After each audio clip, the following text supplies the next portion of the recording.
O mínimo que tem que se fazer é uma presença digital, nem que seja com entrega de conteúdos relevantes. Para mim, a base do que eu construo de autoridade e posicionamento é sobre isso. Sobre entregar conteúdos relevantes. Porque a internet tá cheia desses pseudo-picaretas, digamos assim, né? Que falam e não entregam nada, não tem propriedade, não tem conteúdo nenhum. É tudo muito raso. Aquelas fórmulas mágicas também, que são absurdas, né? Sim. E vendem 6 em 7, 6 dígitos em 7 dias. Essas coisas assim, gente, isso, né?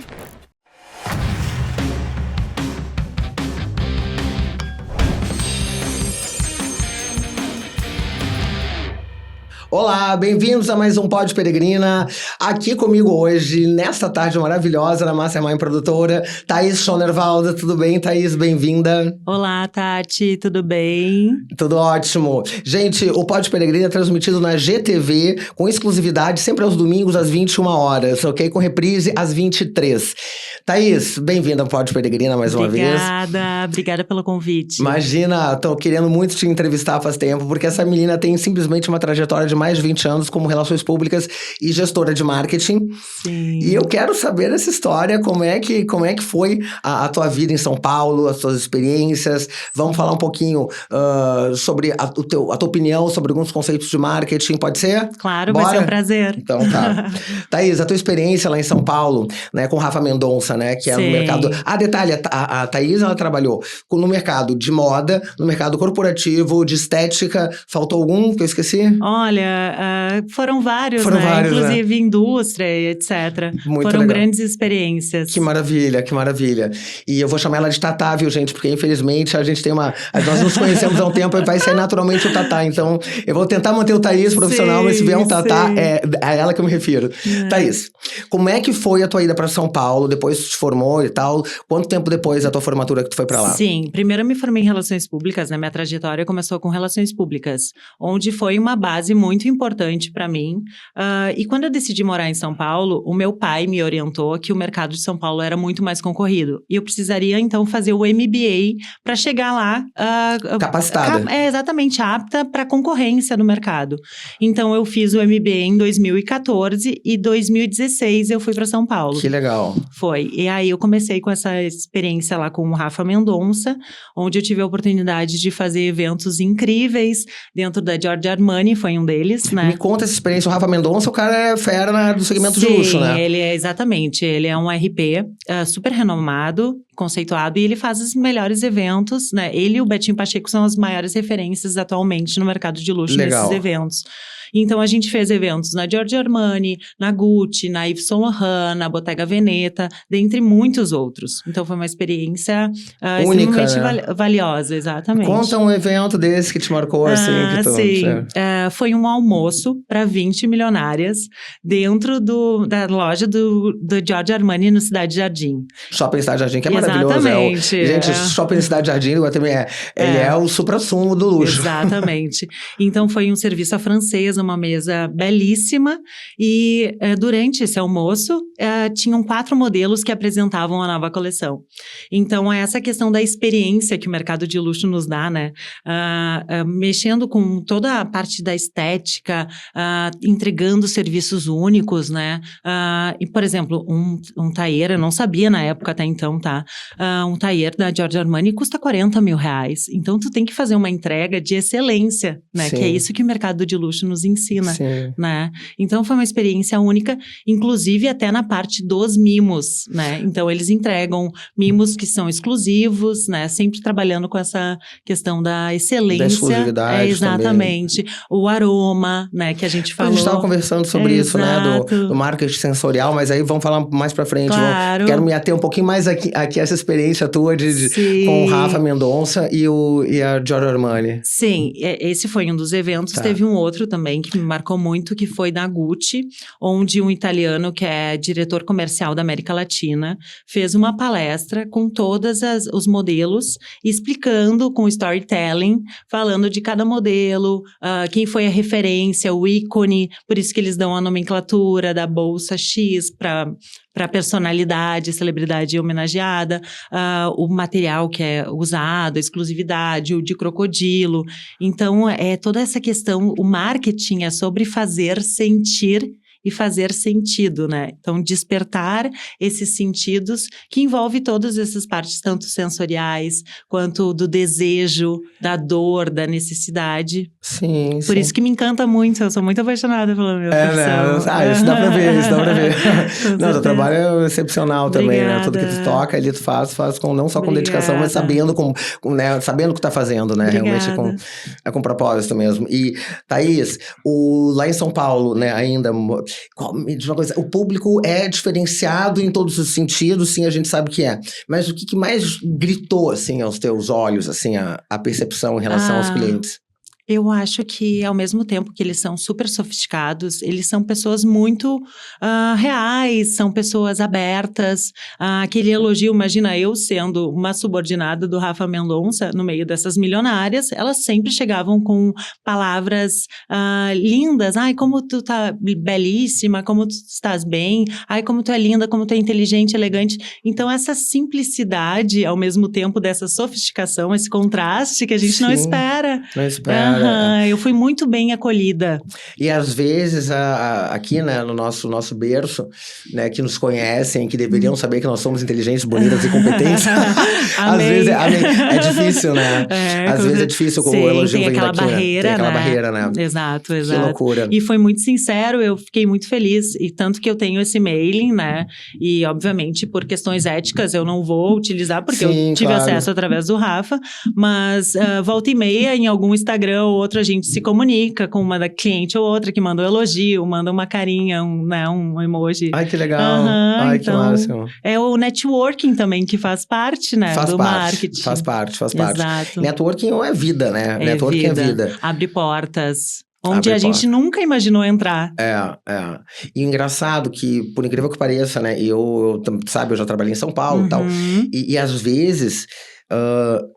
por incrível que pareça, onde se menos espera, é onde a gente acaba fazendo um contato maravilhoso. Tipo, na noite. Minha filha, tu nunca vai arranjar um trabalho decente saindo da noite. E arranjei, né? Por sinal, foi na noite que eu conheci que eu trabalhei lá com o Beto Lago e a Fabiola Cassina, Mundo Mix Magazine, através do Jeff Ares, que veio a ser depois editor-chefe da Vogue RG e tal. Maravilhoso. Mas trabalhando numa festa de noite. Sim, exato. Então... O Rafa também, eu estreitei relacionamentos através do meu networking também, os amigos em comum, mas também foi convivendo em eventos, em baladas e etc. São Paulo tem muito disso. Um dia ele me olhou e disse assim: quer trabalhar comigo? Opa, claro, né? Eu ia te perguntar como é que foi. Foi num desses rolês da vida, digamos. Olha só. Que apareceu a oportunidade. Né? Coisa boa. E São Paulo te deixou muitas marcas, muitas experiências. O que de melhor tu carregou de lá pra cá? Olha, foi essa questão de analisar a nossa capacidade, como a gente tem capacidade. Muitas vezes aqui a gente se sente um pouco preso, né? Tem essa coisa provinciana, e lá a gente vê o mundo, aquele poder da cultura, de muitas culturas. Isso aí é muito instigante para mim. Eu sou uma pessoa que eu sou sedenta por conhecimento, eu adoro. Então cada descoberta nova, cada pessoa que tu conhece, aí nossa, aquela pessoa que tu tava ali conversando, ela é dona do grupo Marabras, por exemplo, uma delas. Então, daí tu vai entender o tamanho do mercado que ela atinge e tão acessível. Exatamente. Exatamente. Então, é isso.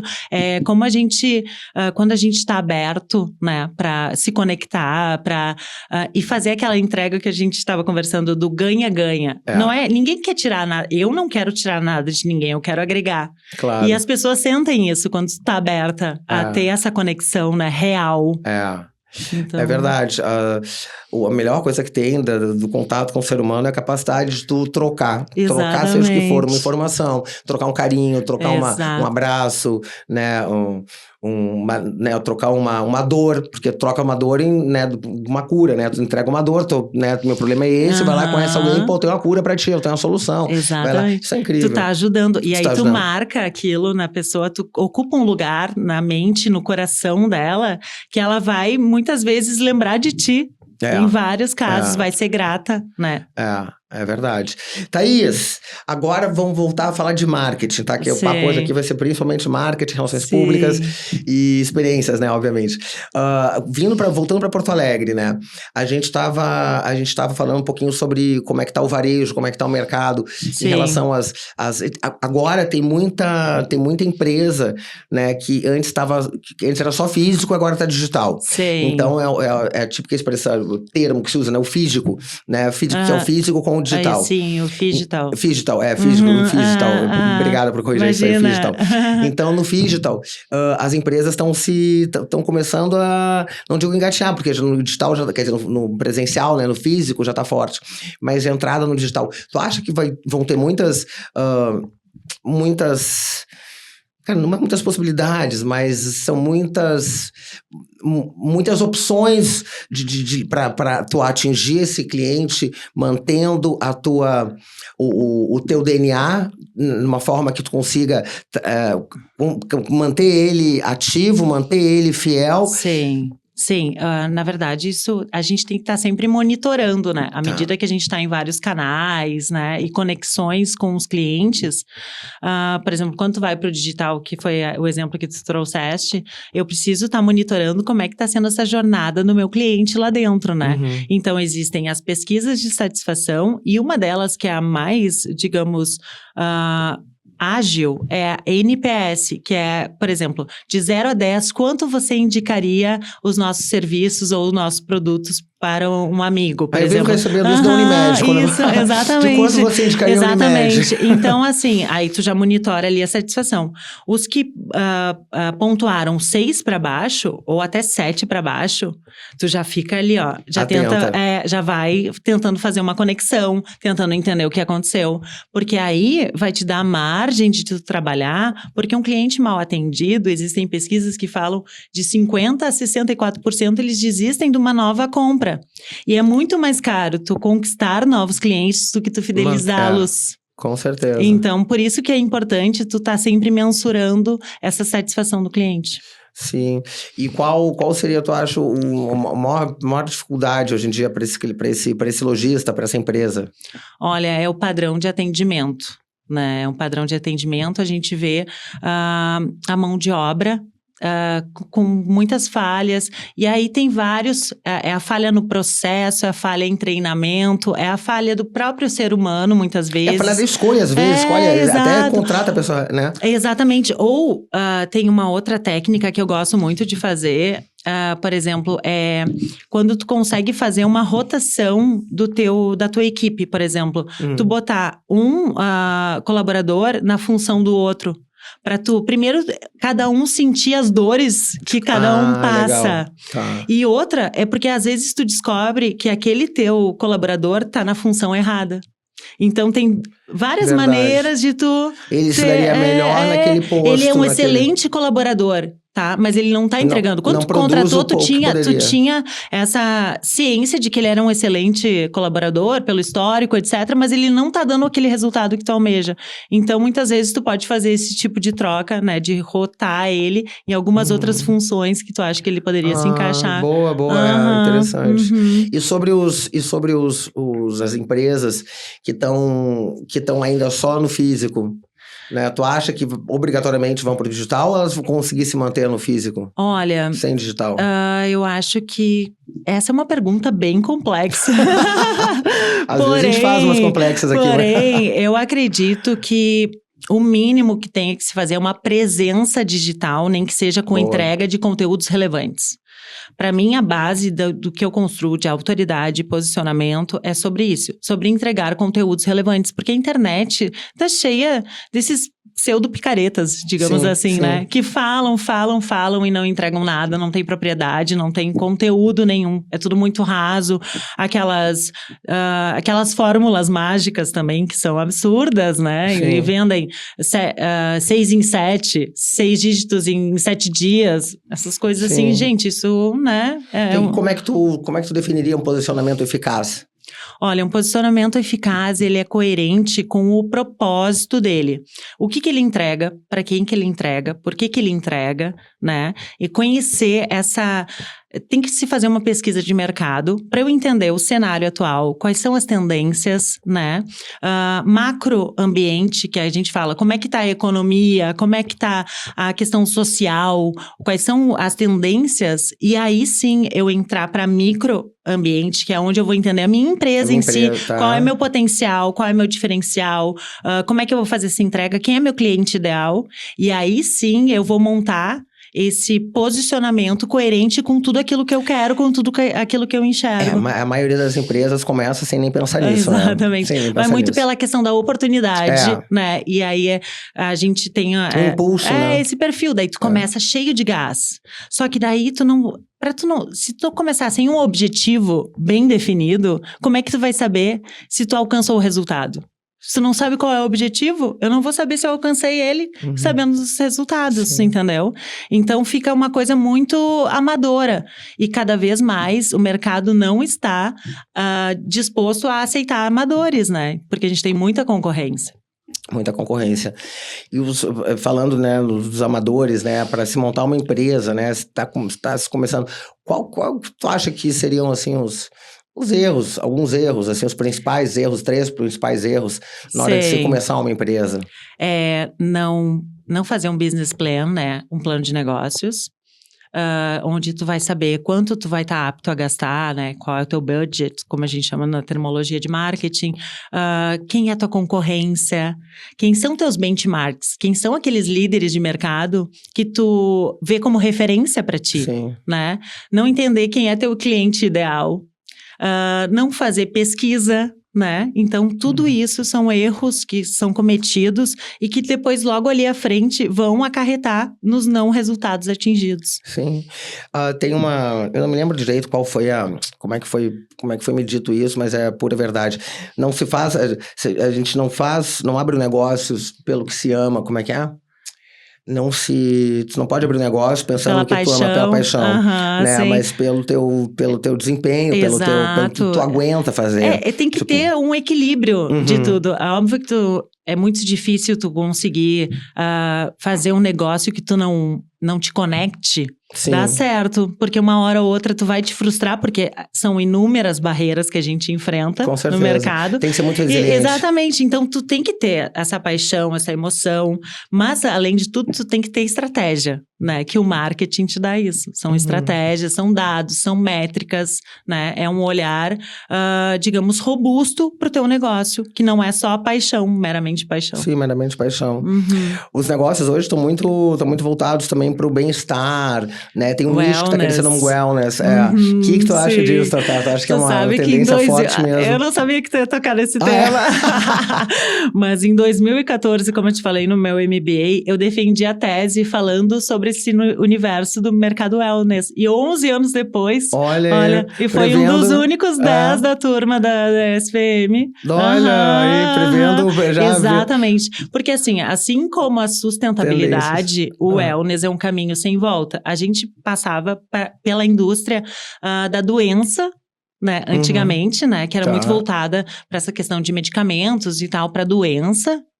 E depois, hoje em dia, a gente está nessa indústria do bem-estar, que é onde eu quero estar cada vez melhor, a longevidade aumentou, né? Então, tudo isso, eu quero envelhecer bem, eu não quero ter esses danos, né, do que era a doença antigamente. Então, à medida que teve tecnologias, né, a ciência avançou, a gente também está vendo esse universo, até porque também está relativo a status. Hoje em dia, tu ser saudável também é um status, é um posicionamento, tu vê esses líderes de alta performance, o bem-estar, né, o wellness, espiritualidade, né, tá tudo muito vinculado a essa questão do status da alta performance. Alta performance. E falar em wellness também, toda essa tendência, a gente estava falando também das grandes marcas de luxo, né, voltadas também para uma experiência de wellness, né, são os spas, são os cafés. Sim, as grandes marcas também que chegaram, né, tipo a Alo, e dentre outras, chegaram no mercado muito muito agressivamente, né? Trazendo isso justamente porque é uma tendência. A própria Rebels Venture, do Rony Messler, ele investiu na Good Day, que é também uma creatina em forma de balas. Então, olha, tá todo mundo voltado para esse universo, né? As grandes marcas estão vendo que isso é uma tendência, ou tu tá dentro, ou tu tá fora. E elas vão querer. Como as festas em coffee shop, que eu acho isso ainda não me comprou, espero não me comprar. Prefiro festa moda antiga mesmo, de noite, entendeu? A luz do luar, não de manhã, mas tem muito disso, né? Tá crescendo horrores, né? Mundo afora. Então, o que eu tô falando aqui, com certeza, quem tá nos assistindo já ouviu falar, ou já foi até em uma delas. Sim. Né? E os cafés também, os beach clubs assinados, né, com essas grandes marcas, em lugares paradisíacos, os restaurantes, tudo isso, por quê? Porque é a experiência do cliente, né, eles veem que tem essa demanda, e onde há essa demanda para esse público, eles querem fazer essa entrega. Sim, né? Público não falta, né? Tudo vai depender de como tu segmenta ele, onde é que ele se como insere. tu te posiciona para aquilo que tu consegue entregar, né? Não adianta eu ser pequeno, não ter dinheiro para investir e querer me posicionar pro mercado de luxo, concorrer com grandes, com gigantes, né? Então, assim, a gente tem que ter um senso, né? E também estrategistas que vão te ajudar nisso para te dizer, olha, para tu chegar nesse nível, tu precisa ter um investimento XYZ, né? Tu precisa ter um fluxo de caixa. Ou pega esse investimento e trabalha o que tu já tem e faz uma experiência melhor, porque às vezes que o passo fica maior que a perna, né? Exatamente. Essa coisa também de crescer, querer crescer muito rápido, um tiro no pé. Gente, eu vou falar aqui. Exatamente, é um tiro no pé. Então, a gente tem que ter ciência, assim, de qual é o meu tamanho do mercado, como é que eu me posiciono perante a concorrência, né? Existem ferramentas no marketing que te ajudam, tipo o mapa de competitividade, onde tu vê os atributos de cada marca, e aí tu consegue ter uma visão estratégica de como é que tu tá posicionado, né? Eu adoro as pesquisas, né? Eu adoro se formar em relações públicas também. E eu recebo... Meu colega. Eu recebo volta e meia não, frequentemente, de um instituto que eu faço parte, né? Que eu tô cadastrada. E não vou fazer propaganda, não vou dar o link aqui, mas eu respondo pesquisas, né? De todos os tipos, tecnologia, consumo, hábitos de consumo e tal. E é muito legal. Teve uma sobre tecnologia que tal. Só que me deixou até bananada, porque, tipo, qual era o processador que o meu telefone usava, qual era a velocidade, não sei o quê. Gente, é demais, né? Meu Deus! Mas o que despertava, tipo, aquele aparelho, o que remete aquele aparelho de tecnologia, ou segurança, ou sofisticação. Então, são palavras... São atributos. Atributos, exato. E aí a gente vai respondendo. Exatamente. Vai respondendo. Sim, a pesquisa de imagem. Né? Muito legal. Super importante. Realmente. Eu sou apaixonada, né? Sim, né? Isso é muito bom, um profissional apaixonado pelo que faz. Isso é maravilhoso. Aqui em Porto Alegre, tu tem algum... Não que tu tenha trabalhado, tá? Mas tu tem alguma experiência, assim, legal? Que, poxa, fiquei orgulhosa de estar na minha cidade, de ter acontecido isso aqui. Depois que eu voltei de São Paulo, eu tive uma experiência à frente como gerente de marketing da MGT. Onde um dos sócios na época era o Roberto Justus. E eu sempre quis ser aprendiz. Era meu sonho. Então, quando eu vi, eu estava trabalhando numa empresa do Roberto Justus. Era uma aprendiz. E aí, eu fiz vários eventos. Inclusive, eu fiquei encabeçando o projeto de licenciamento da marca. Então, eu participei de toda a concepção do projeto, né? De estruturação, das apresentações comerciais, fazendo o pitch de vendas junto com o diretor comercial, que isso também é muito importante. O marketing, ele tem que estar conectado com todos os setores da empresa, né? Porque senão fica falácia. Eu fico prometendo algo que eu não vou entregar, eu não sei a qualidade. Então, tem que estar... imerso na empresa, em todo o cotidiano dela em si. Então... No ecossistema. Exatamente, no ecossistema. E lá eu tive a oportunidade de fazer esses eventos com o Roberto Justus palestrando, com o João Adib palestrando, com o Ricardo Eletro palestrando. Então, assim, foram o Tony Celestino do Grupo G4. Olha. Foram experiências únicas também, né? Sim. Isso a gente fazia essas imersões para os nossos licenciados em São Paulo e aqui em Porto Alegre também. Mário Magalhães também. Tá, não realmente desconheço alguns nomes, mas enfim, acredito que sejam feras. Sim. Feras. E tá aí, não tá, a agência não está mais aqui, é? A MGT continua, Tá. continua, mas eles têm sede em São Paulo e Goiânia também. São Paulo e Goiânia. Isso, daí tinha eventos que eu fazia lá, eventos que eu fazia aqui. É. Então, uma vez por mês, mais ou menos, eu ia pra São Paulo. Ai, que bom. Sorte de São Paulo, não Goiânia, porque imagina ter que chegar lá ouvir sertanejo. Ai, a gente vai morrer. Ninguém merece. Eu ia morrer em Goiânia, eu acho que eu cortava os pulsos, juro por Deus.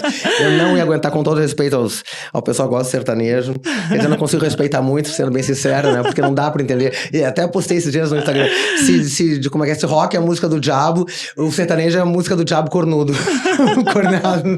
Faz sentido. Faz sentido, porque, poxa vida, é muita sofrência, não dá. Até esse termo nem existia, né? Inventaram sofrência, sextou. É verdade. Até a distorção da língua portuguesa, né? É do diabo. É do diabo. Eu acho incrível o marketing, né? E eu acho que a gente, tudo que a gente faz, acaba ou não, entendeu? A gente sente a interferência do marketing, né? Com certeza. Nas nossas vidas. Com certeza. E tem uns que sabem fazer bem feito, tem uns que não sabem fazer bem feito e queimam o seu cliente, né? Exatamente, ou a sua imagem, a sua imagem, o seu cliente, a sua imagem. E a imagem, quando ela tem uma se arranhadura, desconfigura. Exatamente, tu vai gastar muito mais depois para recuperar essa imagem, né? E tem vários exemplos aí no Brasil de empresas que, nossa... Sim, casos de crise, né? Olha a história, agora vamos falar com relações públicas. Olha o caso daquele cachorro que foi né, chutado, foi atacado por um segurança de uma rede de supermercado. Sim, exatamente. Eu até ia falar o nome da rede, ainda bem que tu... porque eu deixei quieto aqui também. Né? Foi horrível pra rede. Foi. Exatamente. Assim como teve aquela outra marca que usou as peles, não sei se tu lembra, com a Marina Rui Barbosa, Sim. E que tiveram que tirar toda a coleção. Sim. Também teve uma arranhadura. Eu sou totalmente contra da imagem. Não precisa usar mais pele de animais. Até porque a forma é muito cruel, né? Sim, muito cruel. Então, com certeza. Não há necessidade, gente. Por favor, vamos evitar peles naturais, tá? Vamos às peles sintéticas, tá? Que são tão lindas quanto. Sim. E Thaís, agora vamos falar um pouquinho sobre outras coisas. Vamos dar uma aliviada aqui no papo de marketing. Vamos dar uma aliviada no papo de marketing. Respira. Se tu fosse abrir hoje um negócio, vamos brigar. O que tu abriria nesse mercado tão competitivo? Nossa, essa é uma pergunta bem complexa. Não foi nada ensaiado, gente, nada programado. Eu só queria tirar um pouquinho do marketing. Olha, eu sinceramente não sei te dizer, porque como eu também sou tão cautelosa, eu precisaria fazer uma... Um business plan. Uma pesquisa de mercado. Eu não posso fazer contra o que eu acredito e que eu defendo. Sim, né? Mas assim, o que eu tô fazendo agora, o que eu acho que tem muito a demanda ainda é dessa questão da consultoria. Porque eu vejo muitos empresários perdidos, né? Cometendo muitas gafes, né? E errando. E a gente sabe que a vida útil da empresa, quando ela começa, ela chega de 1 a, no máximo, 2 anos, segundo dados do Sebrae, etc. Então, todo negócio tem um risco, mas a maneira de eu inibir esse risco de negócio é eu fazendo pesquisa, né? Eu trabalhei no Instituto de Pesquisa Mercadológica e antigamente era muito mais complexo. A gente tinha um software que era o Sphinx, a gente levava um disquete, tinha que instalar, demorava não sei quanto tempo para instalar. Hoje em dia tem o Forms, gente, entendeu? Sim. Hoje em dia tu consegue fazer pesquisa muito mais simplificada, muito mais ágil, muito de graça, dependendo, né? Tu pega teu mailing, tu consegue disparar, né? O link do Forms, então hoje em dia tá muito mais facilitado. Isso, quando eu comecei há 20 anos atrás, era muito mais complexo. Não, é importante mesmo. Eu mesmo abri aqui no peito na raça, sem pesquisa, tá aí, já me deu uma bronca. Como assim? Como assim, Tati? Mas agora a gente vai retomar tudo. Retomando tudo aqui agora com eficiência, competência, com o pé no chão. E eu não sei, eu acho que se eu fosse abrir alguma coisa hoje, eu acho que eu abriria na área de estética, beleza. Tá muito em alta, Wellness, tá? Eu dou consultoria também para a parte de mercado de estética, né? Só que também tem muita concorrência. Tem. Essas redes que chegaram, houve meio que uma prostituição da função, né? Dos biomédicos tem muitos, dentista, dermato, biomédico, que pode atuar nessa área, entendeu? Então, e além disso, essas redes chegaram com os preços lá embaixo. Então, o que tu tem que trabalhar? Uma entrega muito diferenciada, né? Uma experiência muito diferenciada, porque senão tu vai concorrer com esses preços e esses preços são imbatíveis, porque eles compram em volume. Não só em volume, eles também tem outra coisa, né? A diluição do produto. Isso, a durabilidade. Produto, Não, e fora os erros. Fora os sim. erros. Às vezes tu vê com a sobrancelha, tá uma sobrancelha diferente da outra. Então, assim, até porque eles não vão ter, se eles cobram menos, eles não vão ter profissionais tão capacitados, né? Isso aí a gente não adianta se iludir, né? A entrega vai ser muito diferente de um profissional. Sai caro. Exatamente. O barato sai caro. O barato sai caro, exatamente isso. Não, mas eu falo até não é nem na parte de estética, assim, de harmonizações e tal. Mas salão de beleza mesmo, sim, entendeu? salão. Assim. Eu acho ótimo. Seria isso. Acho que incrível, né? Os homens aí, ô Marada, continuem vaidosos, entendeu? Tem que fazer a barba, a gente vai no barbeiro, corta o cabelo, vamos se cuidar. Essa bronca não é só nossa, não, né? E o grupo dos gays também, né? Hoje em dia a gente vê. Exatamente. Sempre foram muito vaidosos, se cuidaram bastante. Só que agora existe um número maior, né? Tanto que a gente vê o Almada, né? Que faz essas festas, os eventos. Nossa, ele André explodiu. Almada, a gente lá de São Paulo. Ele explodiu, né? Sim. E tantos outros. Por quê? Porque daí também tem um estudo que fala da tendência e da parte do comportamento, né? Do consumidor. Muitos não têm filhos. A maioria não tem, né? Então daí não tem o gasto. Tu imagina quanto onera um filho. Não tem filho, exatamente. escola, material de escola. Exatamente. Então eles têm muito mais capacidade de consumo, né? Do que uma família, muitas tradicional. vezes, exatamente. Pior é quando a família deixa de ser tradicional, acaba tendo uma segunda família. Aí a outra, o filho, não, mas... Ai, que mundo louco, gente, que mundo louco. Exato. Ai, Tatá, coisa boa. Quero falar mais contigo sobre isso. Claro!